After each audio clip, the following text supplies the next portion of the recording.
Hi guys, Hari here. I'm just going to make kind of a shorter video here. This is going to be of a hero that I've done before. It's Nightstalker, and I know that it's not incredibly interesting for me to do a hero that I've already done because I know a fair amount of people who watch these videos kind of look to the skill builds and item builds as how-to, and I'm not necessarily saying that I'm insisting that's a good idea, but I do want to be conducive to that if that is what people like in the videos. So I know doing the same hero again isn't the most useful thing ever, but at the same time, that Nightstalker video I did was back kind of in the very early days of my Dota 2 playing, and I feel that it wasn't maybe as good as it could have been. And I've kind of adopted my approach on Nightstalker a little bit more after watching Ferrari and stuff like that. Well, not that this is necessarily inspired by Ferrari, because I think some of my builds are a little bit different, but basically it's just going to, I hope, give a more adequate explanation of how to play Nightstalker and how to lose mid. Anyway, as far as item build goes here, I pick up the 2 gauntlets to go for the fast urn. I mean, I'm going to go for a bottle before an urn anyway, so maybe this isn't the best choice ever. I could just go with something like 3 iron branches and a tango and then get the really fast bottle. But I'm playing with 2 pubs here and 2 people I know, so I'm not positive that I can bottle crow. And without being able to safely bottle crow, I'm a little bit more worried about getting the fast bottle because, I mean, yeah, normally that's really helpful in Nightstalker because you can use void to last hit and then just kind of bottle crow and guarantee that you're not going to get completely shut down in the lane. But here I expect to be on some melee pudge, so I kind of want the more last hitting damage, so I've actually gone for +7 strength and a fair amount of regen because I expect Pudge to harass me with Rot when he last hits.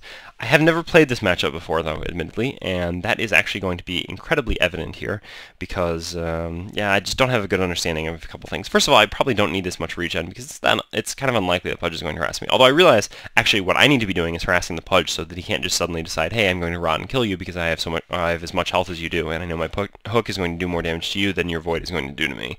So maybe having the regen isn't such a terrible idea, but I should be kind of using it a little bit more differently rather than being passive and trying to last hit. Because I really can't last hit that effectively against Pudge. His animation, I think, is a little bit better than mine. This is subjective, not certainly not empirical.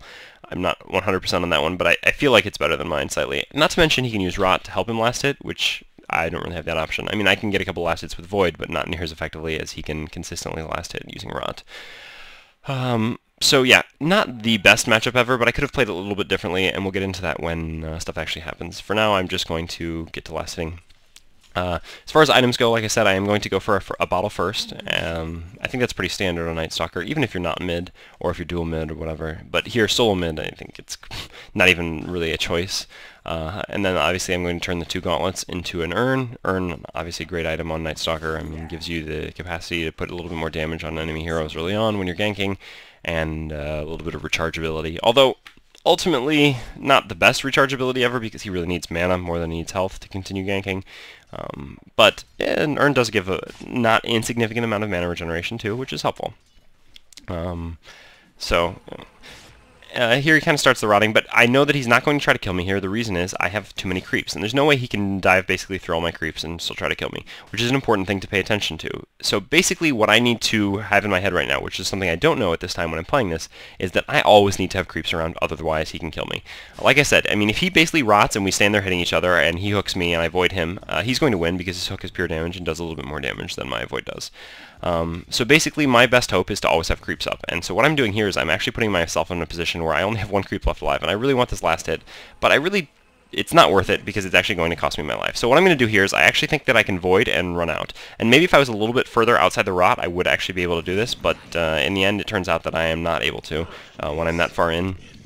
And yeah, it's going to cost me my life, and he's going to get a nice first blood, level 4, and plenty of gold, and I'm going to be in a really not nice situation. At the end there, I just put the silence on him because I wanted it, well, while he's got rot on it, prevents him from turning it off, which I hope would do a little bit more damage to him.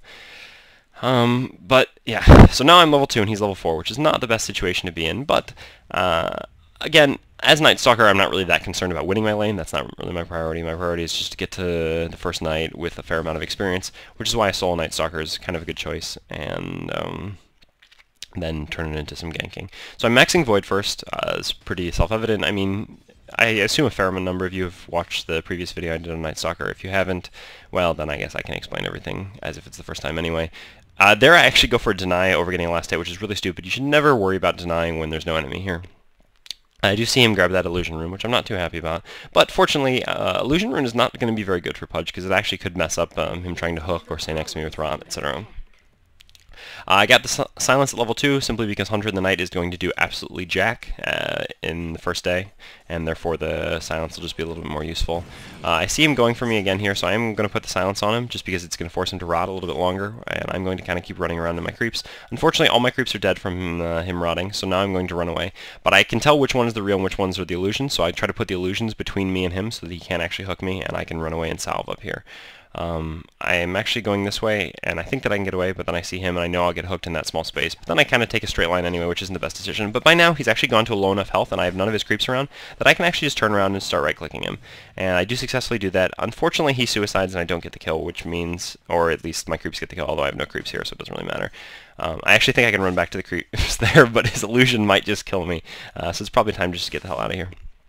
But anyway, yeah, because he suicides, I get no experience or gold for it, which means I'm still going to be significantly behind in this lane. And the worst part is, actually, there's a ton of creeps coming now, and I really need all this experience. You'll see in a second. Yeah, look at this huge creep wave. And because I'm so far behind, I cannot afford to let all this experience go. Like I said, I'm a very experience-reliant hero, and in order to kind of get back into this game, I need to get this experience. So I'm just going to hang out back here, because from this distance, there's no way he's going to land a hook on me. And I can just kind of hide out in the woods. Now, I see that there's no rune bottom, which is a bit of a problem, because it means there's an unknown rune top. But I'm still safe. The reason being, the only runes he could actually use to kill me would be a haste rune or an invisibility rune. But I know based on the timing that he left, as long as I back up off the wave after this creep wave, there's no way an invisibility rune will kill me. So the only rune that could possibly punish this decision-making process is a haste rune.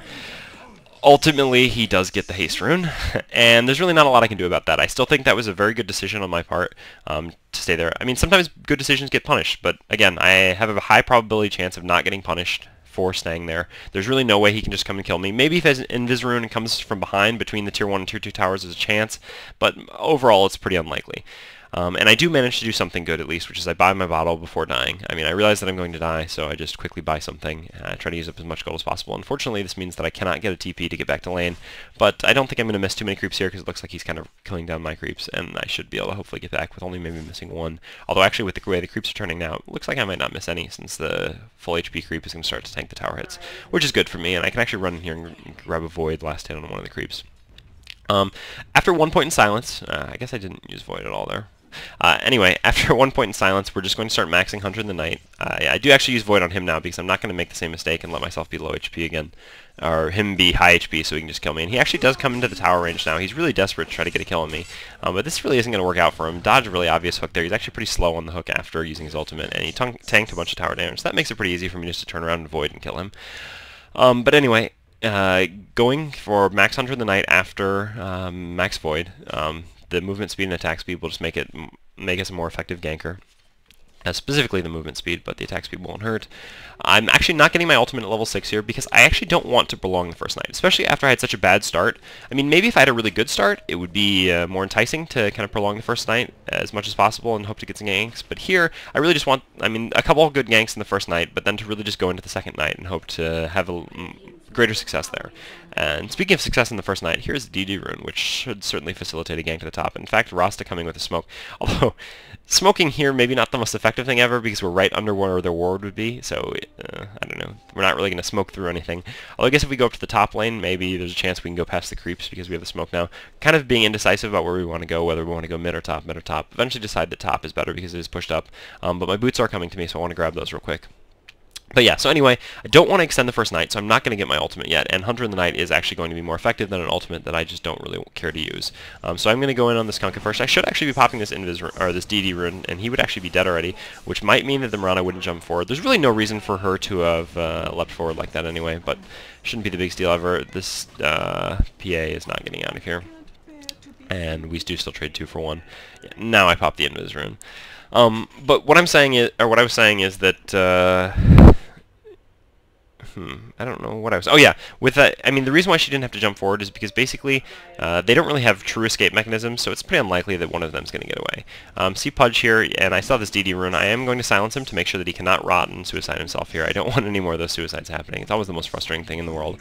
So the little bit extra mana that unfortunately the silence does cost me is worth it, knowing that I guarantee myself a kill on this Pudge. Finish up the DD rune. And I'm actually just going to run back to base now. I quickly killed off that creep wave, and I need to mana back up. I'll be able to fill up my bottle. If the courier was in base, maybe I would just consider bottle crowing, but it's all the way up at the top. and it would take a while for it to get to me, and well, actually it would take about an equal amount of time getting from the top to me. But basically I just see that the courier's not in base, so I think not to bottle crow. I do finish up my urn here, which I'm going to get second. Obviously I got the boots before finishing the urn, just because boots are more important, and then finish the urn before I finish up my treads. See, there's a bit of action going on top here, so I'm going to try to TP. Looks like Marana is just barely going to get away, thanks to a void, although actually Pudge coming in here, I throw up the urn, but Pudge gets a not very amazing hook. This time I actually do silence him to keep the rot on him, because basically that's going to be 5 seconds where he cannot turn off rot, which is a bit more damage, although he does get the suicide. But not the biggest deal in the world. I mean, he's still dead, and we did manage to kill both of them top. So I have an Invis rune here. I am going to activate it right before I actually run across the mid, so the creep wave isn't going to see me, and I'm going to be able to head down bottom and hope to set up a gank. I will pick up my ultimate at level 10 and 11 now. Basically, the timing for my ultimate when I'm going for a not extend the first night build is I will pick up my ultimate once I'm level 10 or once the second day begins. The reason being for the second day is that my passive isn't going to do anything the second day. Nicely, do get a repel here from the Omni Knight, which is going to mean that I don't tank that ice path, and the Omni Knight finishes off Sven with a heal, and then we're actually just going to dive this tower. I mean, I said I was going to dive this tower anyway. With the amount of health I have, 1,100 at this point, there's really no risk in diving that tower. I have enough movement speed that I can back out if they I do see TPs. But the Omni Knight heal does, I guess, make that just a little bit more certain. And so now I'm going to head back towards the mid. I do have my urn up with 3 charges now. I didn't use it at all in that fight. I mean, I could have, or no, actually, maybe I have had the urn for a little bit. I think used it in that fight. And speaking of using the urn, I'm actually going to use the urn as I run up here because it has a longer range than my void. It doesn't really matter to me if he has 1 second head start knowing that I'm coming. He does throw out a torrent there, so I run forward up onto my hill because I know it's very unlikely that he put a torrent in that direction. He probably put it to cover his retreat, and do manage to chase him into that little spot there where he was hoping to juke me and get the kill. So I have picked up a few kills now. I do have my I do have level 10 now, which means I can pick up my ultimate. And I mean, since I already have the ultimate, there's really not a ton of I mean, since I got the ultimate anyway, and it didn't cost me anything in the sense that I didn't lose any points of Hunter in the Night, which I would have liked to gain.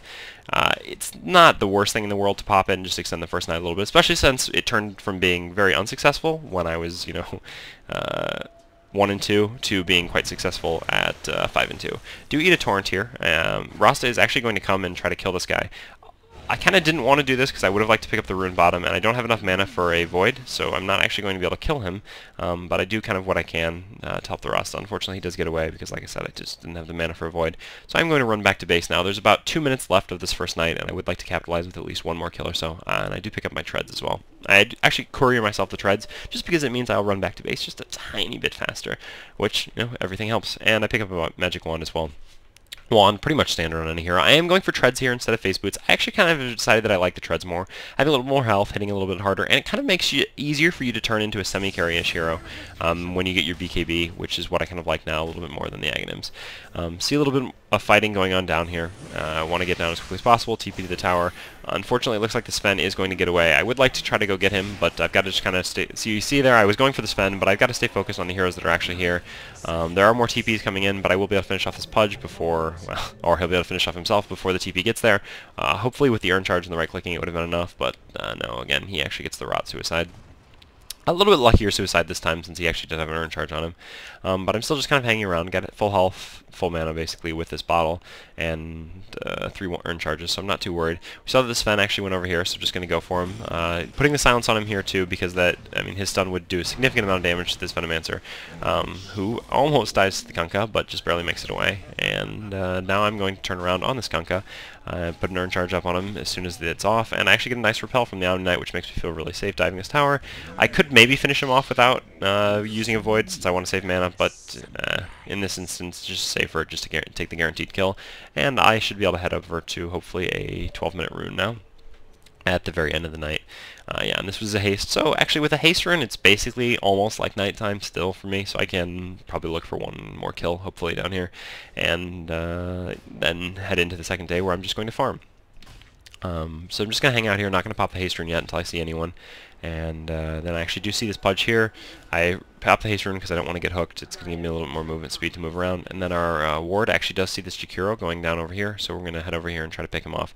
Unfortunately, my team, you know, it certainly isn't as fast as a 522 movement speed hero. Speaking of 522 movement speed, it certainly makes it easy to juke an ice path. Put silence on the Pudge because I don't want him coming over and eating me. Unfortunately, though, we weren't really able to do enough damage to finish off the Jakiro, and maybe we're in kind of a bad spot here. And that ice path hitting 3 is going to, yeah, really make it not a good spot. I actually run over because we have the Omni Knight ultimate, so I think I'm alright, but the boat from Kunkka really doesn't care about the Omni Knight ultimate at all. So I have to pop my ultimate here to run away, even though I really don't want to because it's just going to make it longer until the second night starts, but should be okay. And although it turns out I'm not actually going to be able to run away, so I just turn around and kill the Sven. Basically, I was just kind of trapped in there. So I was going to get the best out of that situation, which is getting a kill before I die, rather than just dying and getting nothing. Sometimes it's important to evaluate your situations and understand sometimes you just can't get away, and you just got to take what you can get. But yeah, so I think I kind of touched on slightly about my ult timing, but yeah, basically the second thing I was talking about with getting my ultimate is just if I only had 3 points, say, in Hunter of the Night, or even 2 points, although that's kind of unlikely, maybe if the game didn't go very well in the first night, but yeah, if I only had a couple points in Hunter of the Night, but the second day hit, I would actually pick up my ultimate before I would pick up any more points in Hunter of the Night, because like I said, Hunter of the Night is going to do Bubkiss, whereas my ultimate could actually give me the potential to activate it during that second day, and maybe go fight or run away or something like that. I pick up my Ogre Club here. I actually don't stay and get a TP, although maybe I should have. Well, I probably should just courier myself one right now while I'm running over here to kind of come help this Mirana, who I think should be okay, and actually does pop her invis, which is just barely going to get her away. If she can dodge this torrent, yeah, which she does. She's smart enough to turn back up, expecting the torrent to be on the low ground there. And now I'm going to run over here and hope to get a kill. Unfortunately, I cannot pop my ultimate now and run over, but it looks like they are going to get this Kunkka anyway. Will the arrow? No, held just a little bit too long. And a nice hook from the Pudge there is actually going to pull the Kunkka away. And now the Sven's going to come in, actually cause a little bit of trouble here. I'm just going to come over here and put the silence on the Pudge. I don't really know exactly what I'm hoping to do so much. With an Urn Charge and the Venomancer damage on him, though, he actually could consider suiciding himself there, but wants to get the hook first, which does mean I managed to get the kill with my Urn Charge. And I'm just going to run over to this tower now. I put the silence on Sven because as he runs underneath the tower, I expect him to try to stun me, and then I kind of turn around. With the Omni Knight, with the TP, and I thought we might have enough, but unfortunately the Omni Knight is not really going to be able to do it a whole lot.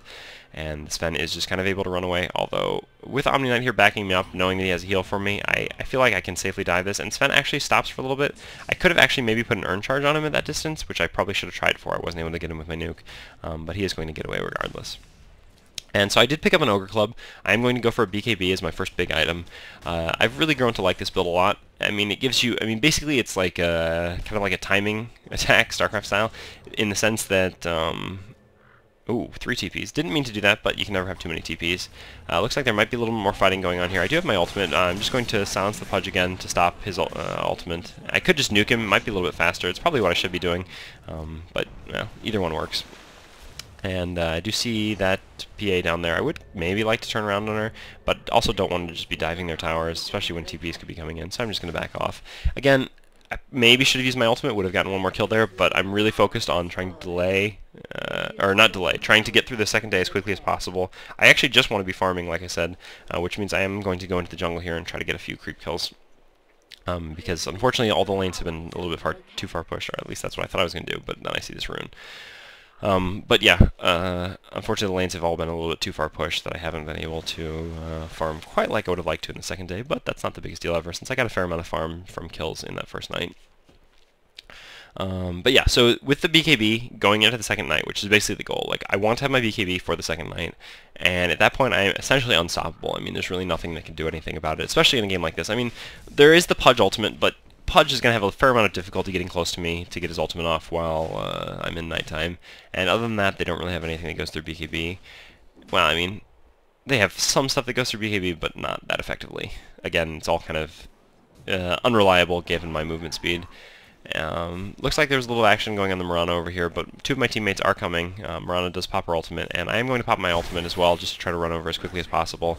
Nice Venomancer ultimate, going to hit 3 heroes, and unfortunately repel up on the PA, but I'm just going to silence and nuke this Pudge first and hope to finish him off, just because he was the closest one to me and I wanted to kill him first. I could nuke him here, but I'm trying to save the nuke for another hero. You manage to use the nuke on the PA, and I have enough health here that I can easily just dive past this tower, put silence up on the twin-headed dragon because I don't want him ice pathing and maybe screwing us, and then just void him as quickly as possible to make sure that the Venomancer doesn't die. So a pretty successful dive there. We did manage to get their entire team, and I can earn the Venomancer.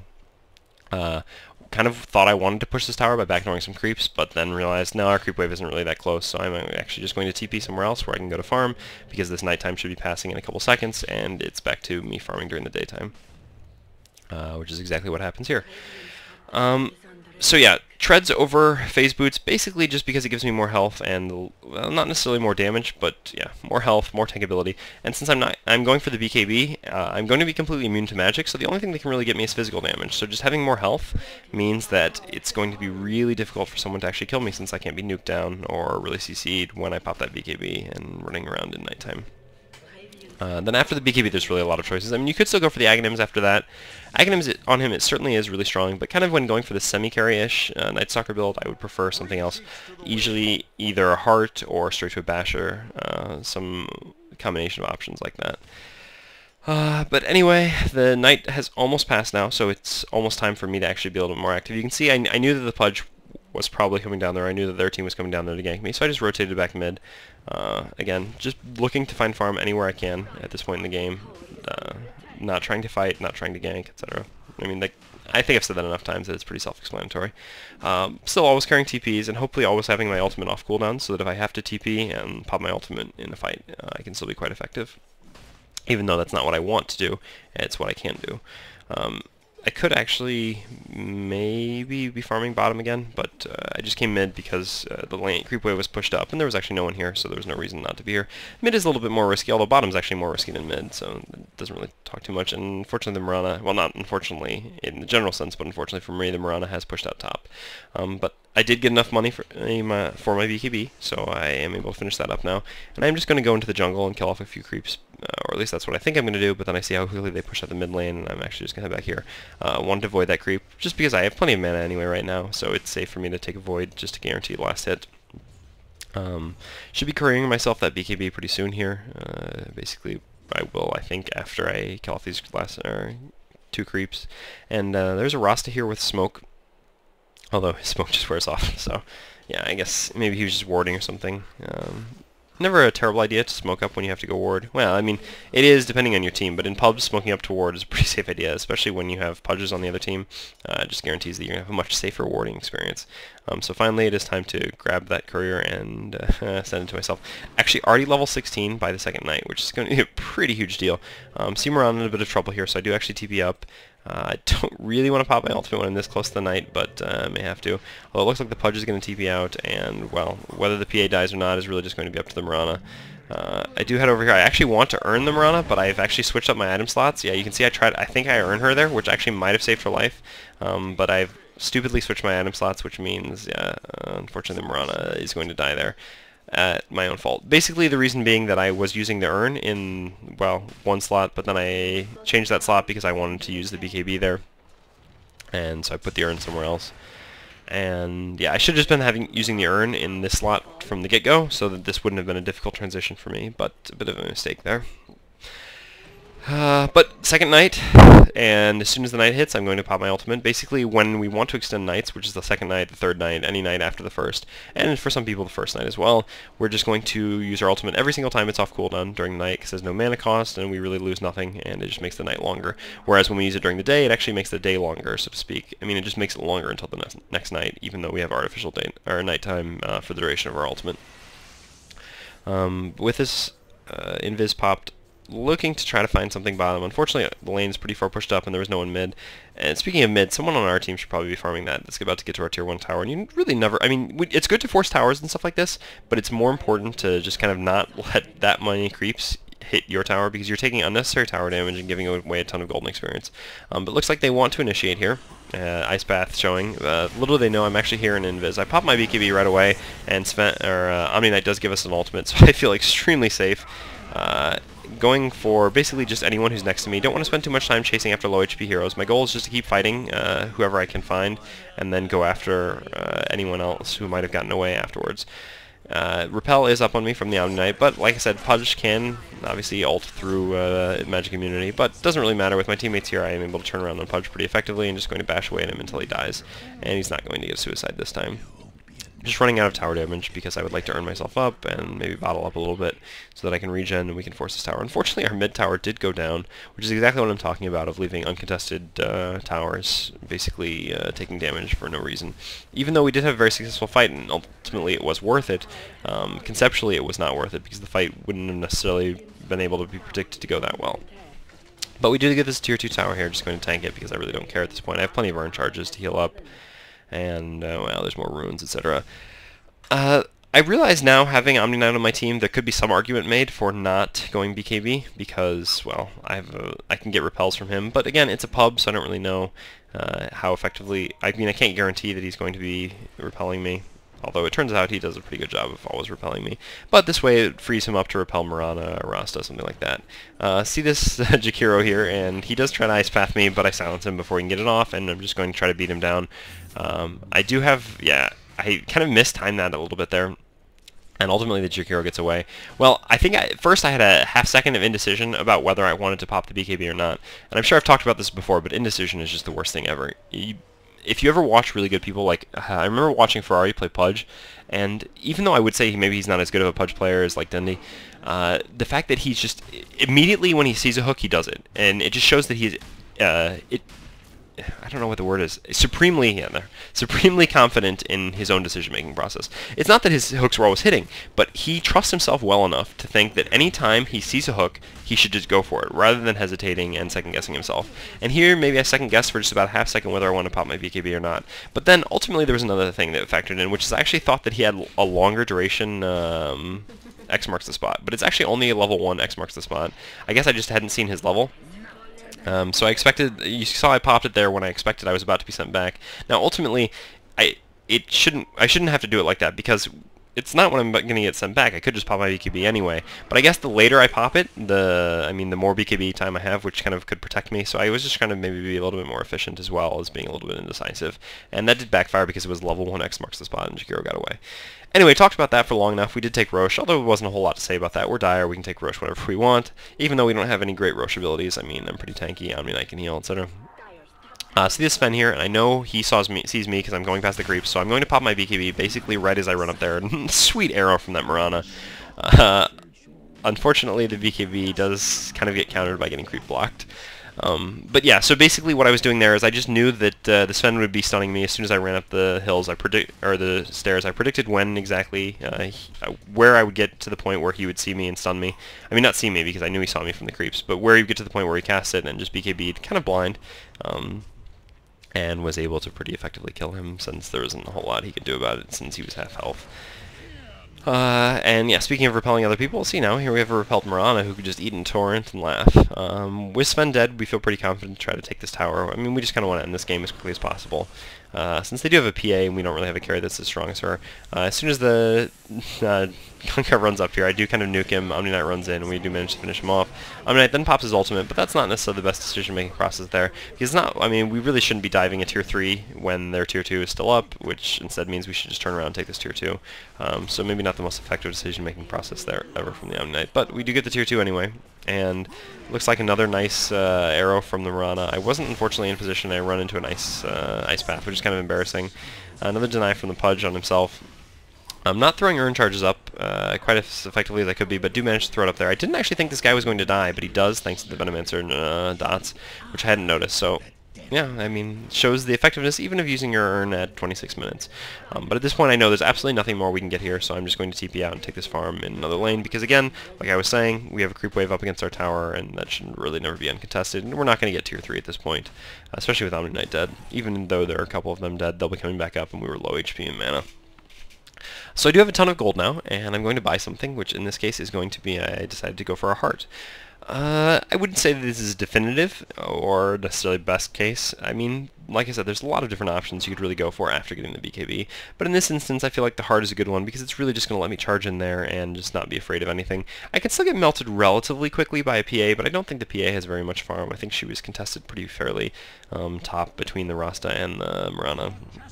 And we've killed her a fair number of times. I wonder how many deaths she has. She does have, 5 deaths and only 65 CS, so yeah, she's not really in a good situation. Although I certainly don't know her CS in the game, but I have paid attention to how many times I've killed her. So I feel pretty confident that this heart should allow me to be pretty survivable, which really just lets me get up in the front of the fight, which is where I belong, especially with this BKB, and it's going to let us breach the high ground a little bit more easily, because heart regeneration doesn't get broken by tower, so as long as they're not damaging me, I can tank the tower reasonably effectively, which should allow us to hopefully take a tier 3, because if they run up to try to break the heart regeneration, we should ideally just be able to go on them with a Nightstalker, etc. I had this invis popped, so I didn't want to pop my ultimate and break the invis, but as it looks like we're probably, well, the invis isn't going to really be surprising anyone at this point. I should be just popping my ultimate to extend this night. Although I'm not maybe amazing at that. I do forget from time to time.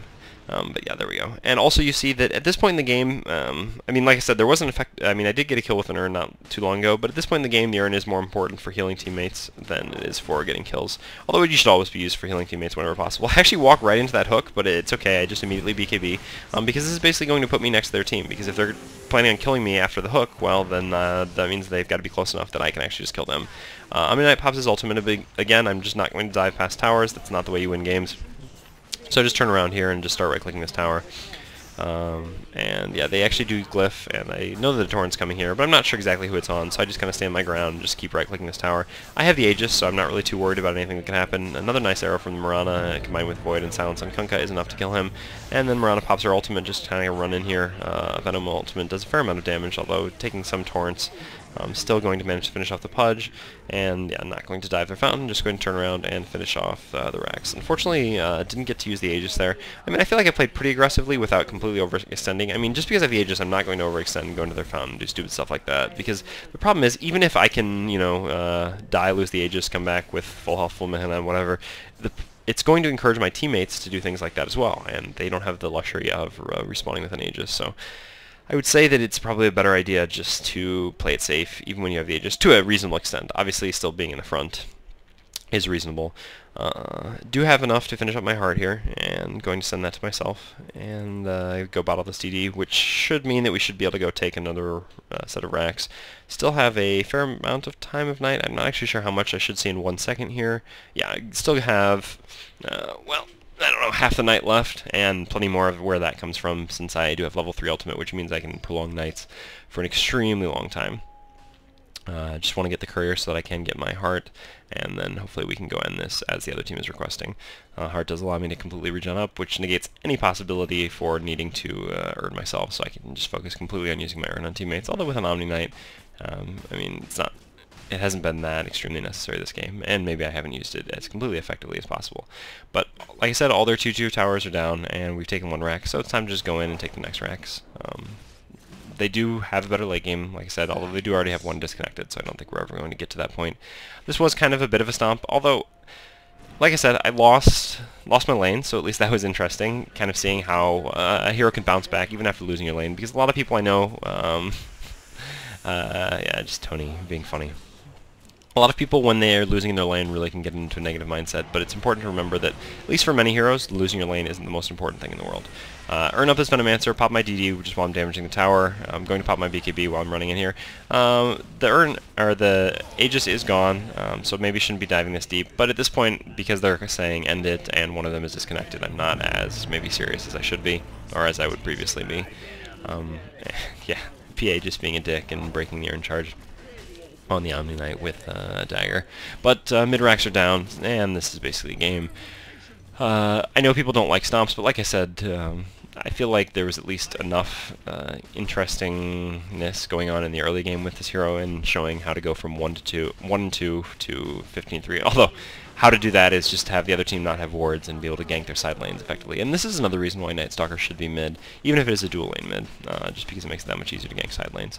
But yeah, that will be it. I hope you guys enjoyed this. If I was going to go for items after the heart, like I said, I think my next item would most certainly be a basher, which I would probably turn into an abyssal blade.